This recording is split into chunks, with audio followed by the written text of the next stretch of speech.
இது வந்து ஹோஸ் கிராமில் லட்டு செஞ்சு.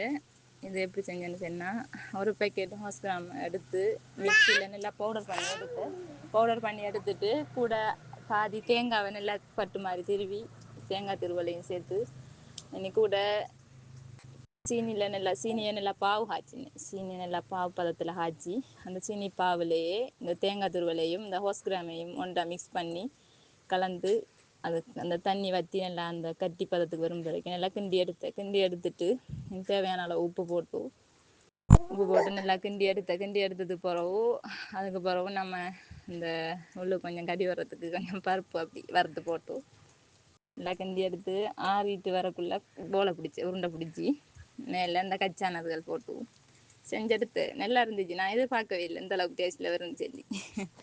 வீட்டில் எல்லாரும் விரும்பி சாப்பிட்டா இன்னும் மில்லியானு கேட்டா ஒரு பேக்கெட்டில் செஞ்சுதான் இது 19-20 கிட்ட வந்துச்சு.